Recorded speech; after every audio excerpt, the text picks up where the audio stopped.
साजिश रची गई थी। उमेश पाल हत्याकांड की साजिश प्रयागराज के इसी मुस्लिम हॉस्टल में रची गई थी और अब पुलिस की टीम यहां पहुंची है रेड करने के लिए। तमाम सुराग यहां से खंगाले जाएंगे कि यहां पर किस तरीके से वो प्लानिंग रची गई, कौन कौन लोग थे जो यहां पर आते और किस तरीके से वो प्लानिंग रची जा रही थी और इनके साथ कौन कौन लोग थे। अब तमाम एक तरीके से सुरागे जो यहां से खंगालने की कोशिश पुलिस की टीम करेगी।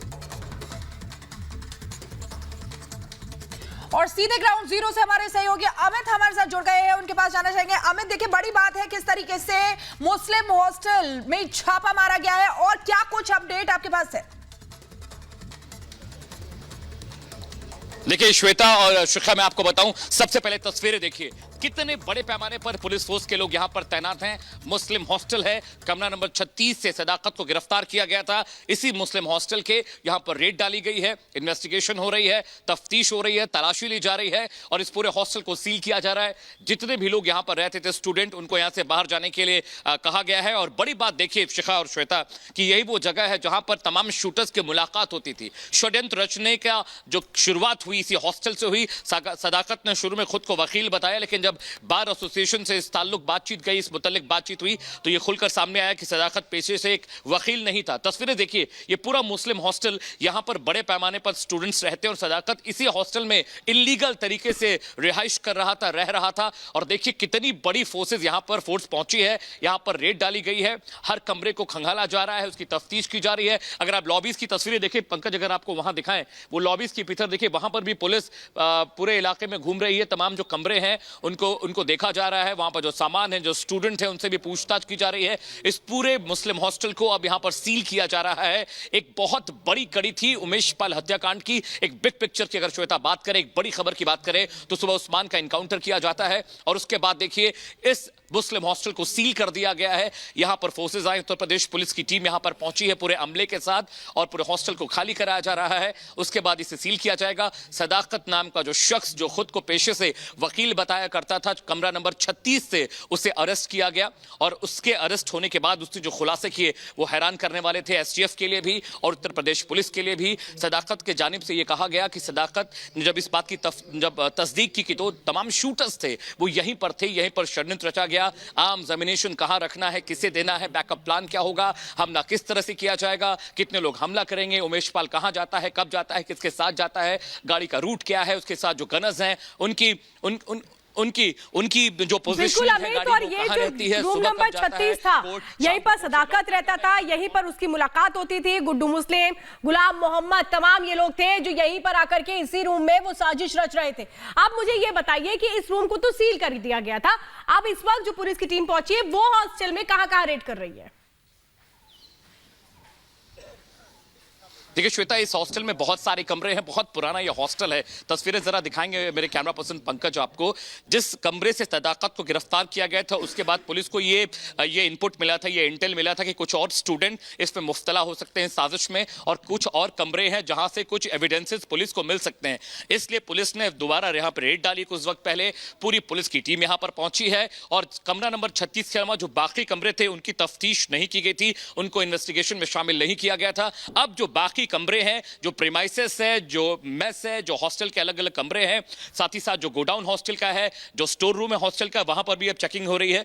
पुलिस की बड़ी टीम यहां पर पहुंची हुई है और हर पन्ने को पलटना चाहती है एसटीएफ और उत्तर प्रदेश की पुलिस, क्योंकि बहुत बड़ा चैलेंज प्रशासन के लिए भी है, उत्तर प्रदेश पुलिस के लिए भी है कि दिन दहाड़े शूटर्स आते हैं, हत्या करते हैं, चले जाते हैं। लेकिन देखिए एक बड़ी कामयाबी पुलिस के लिए भी, एसटीएफ के लिए है कि 2 शूटर्स को मार गिराया। पहले अरबाज को मार गिराया मुठभेड़ में और आज सुबह यहां से करीब 40 किलोमीटर दूर उस्मान का एनकाउंटर हुआ है। हालांकि उसे एसआरएन हॉस्पिटल लाया गया और डॉक्टर ने उसे ब्रॉड डेड घोषित किया। लेकिन बड़ी बात देखिए कि पुलिस चप्पा चप्पा तलाश रही है। 20,000 से ज्यादा नंबर सर्विलांस पे लगे हुए हैं, चाहे वो चकिया हो, चंदौली हो, गाजीपुर हो, लखनऊ हो, साथ ही साथ बिहार के जो बॉर्डर है, जो गंगा के कोस्टल इलाके से लगते हैं, वहां पर लगातार दबिश दी जा रही है। एसटीएफ की एक बड़ी टीम नेपाल के लिए श्वेता रवाना की गई है, क्योंकि ये इनपुट मिला था पुलिस को कि असद और जो गुड्डू मुस्लिम है ये दोनों नेपाल भागे हैं। इसलिए एसटीएफ की एक बड़ी टीम को वहां भी रवाना किया गया है उत्तर प्रदेश पुलिस अब इस बात को तय करना चाहती है, इंश्योर करना चाहती है कि अगर आप उत्तर प्रदेश में रहते हैं तो कानून व्यवस्था को मानना होगा। उपद्रव करेंगे तो मारे जाएंगे, सरेंडर नहीं करेंगे तो मारे जाएंगे।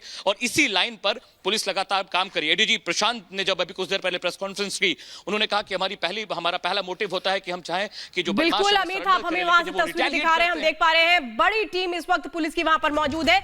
लेकिन जिस हॉस्टल में इस वक्त रेड हो रही है वहां की आपको इनसाइड स्टोरी बताते हैं। दरअसल मुस्लिम बोर्डिंग हॉस्टल का जो कमरा नंबर 36 है वहां पर सदाकत रहता था और उसी ने वहीं से प्लानिंग की थी कि किस तरह से इस उमेश पाल हत्याकांड को अंजाम दिया जाएगा। यही वो कमरा है जहां सबसे पहले पुलिस ने पहुंचकर गिरफ्तार किया था सदाकत को। शूटर्स को इसी कमरे में बताया जाता था कि उनका प्लान क्या है, किस तरीके से उमेश की हत्या करनी है और उसके बाद वहां से भाग जाना है। रूम नंबर 36 इसी हॉस्टल की मुस्लिम हॉस्टल में वहां क्या होता था ये बता रहे।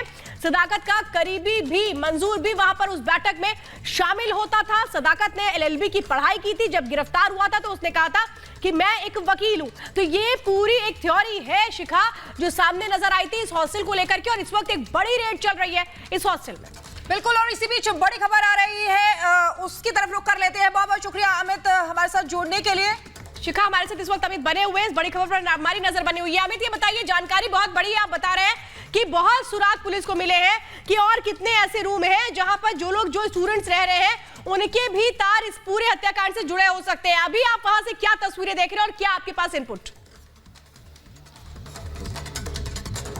श्वेता, मेरे कैमरा पर्सन पंकज आपको तस्वीर दिखाएंगे, लॉबी की तस्वीरें। पंकज जरा दिखाइएगा। देखिए श्वेता, ये शक पुलिस को हुआ है, तमाम जो स्टूडेंट है उनका आईडी मांगा गया है, वो किस कोर्स में उन्होंने दाखिला लिया है उसकी डिटेल पुलिस मांग रही है, वो कब से यहाँ पर रह रहे हैं, क्या पढ़ाई कर रहे हैं, किस इलाके के रहने वाले हैं, ये तमाम चीजें देखी जा रही। क्योंकि पुलिस को ये शक है श्वेता कि मुमकिन है कि कुछ स्टूडेंट सदाकत की तरह ऐसे हो सकते हैं जो यहाँ पे दाखिला नहीं लिया है, इलीगल तरीके से रह रहे हैं। हालांकि सूत्रों के हवाले से खबर यह है कि करीब 1 दर्जन से ज्यादा स्टूडेंट पहले ही हॉस्टल छोड़कर भाग चुके हैं। ये कौन लोग थे श्वेता, कहां से आए थे, कब तक रह रहे थे, किस कोर्स में इनका दाखिला होना था या ले लिया था, इसे लेकर अब जो एसटीएफ है और जो पुलिस है वो इन्वेस्टिगेशन करे। हालांकि पुलिस बहुत खुलकर कुछ चीजें नहीं बताती क्योंकि वो इन्वेस्टिगेशन का पार्ट है। अपने इन्वेस्टिगेशन, अपनी स्ट्रेटेजी पुलिस मीडिया से साझा नहीं करती है। लेकिन बड़ी बात मैं आपको श्वेता बताऊं कि इस वक्त यहां पर जो स्थितियां हैं वो ये बताती हैं कि हॉस्टल का कोना कोना पुलिस तलाश रही है, छानबीन कर रही है।